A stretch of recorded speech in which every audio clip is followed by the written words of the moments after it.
Hello children, I am to discuss about momentum which is coming under your IGCSE Edexcel Physics curriculum. Momentum is a vector quantity.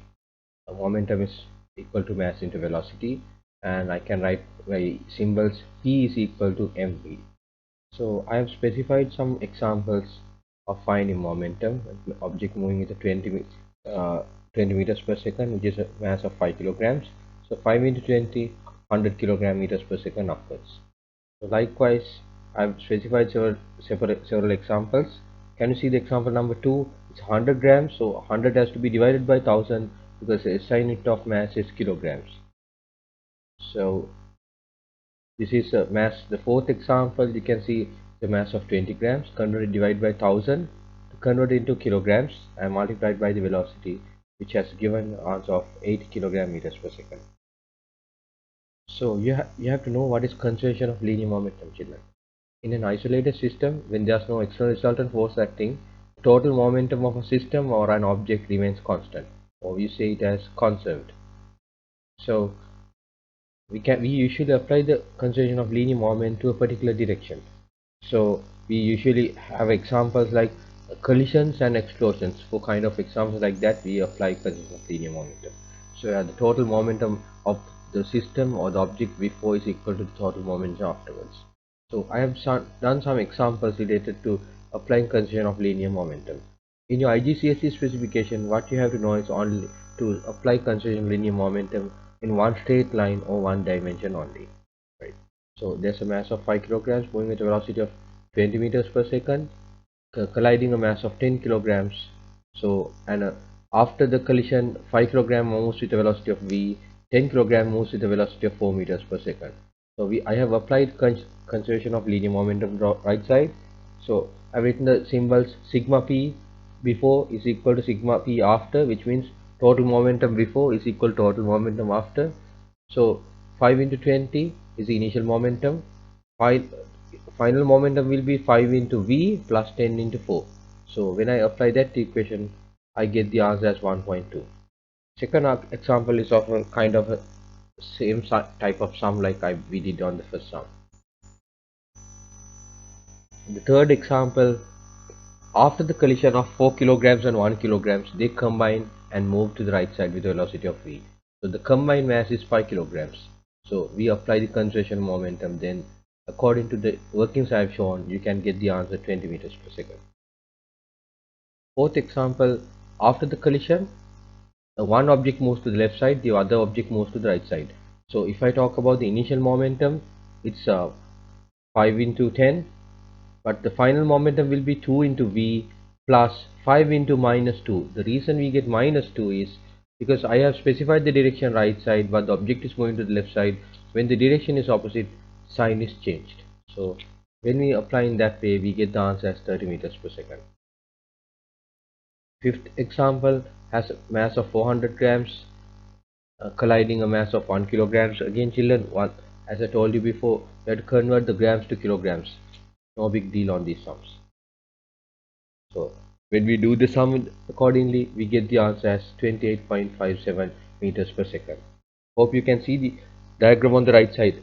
Mass of the combined system is 400 over 1000 plus 1. 400 over 1000 is to convert grams to kilograms, and the mass of the block is 1. So adding those things together will give 1.4 kilograms.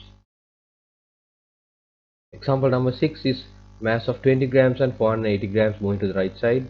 So the combined mass of 500 grams moves. Again, the dividing by 1000 is to convert into kilograms. So we get the answer as 8 meters per second. You can see the working I have done, children. Right. Newton's second law and momentum. Newton's second law says the rate of change in momentum of an object or system is directly proportional to the resultant force acting on it, and the change in momentum is the same direction of the resultant force. So children, the rate of, when you say, usually see the rate means the dividing by time. So change in momentum divided by time is proportional to the resultant force. So and afterwards it has said the direction of momentum and direction of resultant force are the same. Assume change in momentum occurs to the left side. If so, the resultant force will be also to the left side. Assume the change in momentum happens upwards, the resultant force will be upwards. So I have written the equations here also. Hope you can see. a force of F is applied on an object of mass m, and afterwards its velocity, initial velocity changes to v, initial velocity u changes to a final velocity of v within a time of t. So resultant force is equal to change in momentum over time. So when I apply that, I get Pf minus Pi. Pf means final momentum, Pi means initial momentum. So when I apply accordingly, you can see that my m is a common factor which I've taken out. V minus u over t is equal to acceleration. So a proportionality making into a equal, there is a constant F equals kma, but the experiment they have found out k is equal to 1. That's how we get F equals ma. Right, we'll move to the next part, children. Newton's second law can be expressed in terms of force and acceleration. So as I told you before, F equals ma. An object has a constant mass. So if so, the force is proportional to the acceleration. So the first graph is forces versus acceleration. The second graph is acceleration versus force. So when I say one variable versus the other, first variable is on the y-axis, the next variable is on the x-axis. So if I was draw a graph of force versus acceleration, the gradient will give the mass. Yeah, if I draw a graph of acceleration versus force, I'll get the reciprocal of mass, which is 1 over m. Hope you can see what I've shown on the screen, children. Right. We'll move to a sum related to force and momentum. Assume an object of 5 kilograms collides an object of 2 kilograms, and after the collision, the object 5 kilograms moves with a velocity of 5 kilograms moves with a velocity of v, and 2 kilograms moves with a velocity of 2. They're asking what is the initial momentum. So 5 into 10 plus 2 into 0, which is 50. What is the name of law applied on this collision? So it's conservation of linear momentum. State the law in number 2. In an isolated system, if there is no external resultant force acting, the total momentum remains constant or conserved. We already discussed that before, children. What is the value of v? So to find the value of v, we apply conservation of linear momentum. Sum of momentum before is equal to sum of momentum after. 50 object is moving with a 5 kilogram object moves with a velocity of 10 to the right side, and after the collision 5 kilograms moves with a velocity of v, 2 kilograms moves with a velocity of 2. So initial momentum is 5 into 10, final momentum is 5 into v plus 2 into 2. So I have specified that, and I get the answer 9.2. So the next question is to find the force acting on object A, on force acted by object A on B, and force exerted by object B on A. So we have to find substitute the equation force is equal to mass into change in velocity over time. So I have applied. Hope you can see how I applied, children.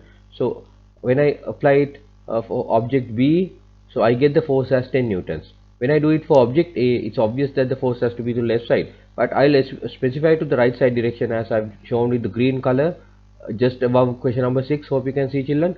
I get a answer of minus 10. When I get a minus 10, I change the direction of the vector, then it becomes plus 10 to the left side. So that means what? The force is acting to the left side. Then the question is asking what do you understand by the answers in question number 4 and 5, FB and FA. So you can see the forces are equal to each other and acting in opposite direction. So it's obvious that they are the Newton's third law pair, right? Isn't it, children? Understood? So hope you understood everything, and if you have any questions, you can ask. Thank you. Bye bye, children.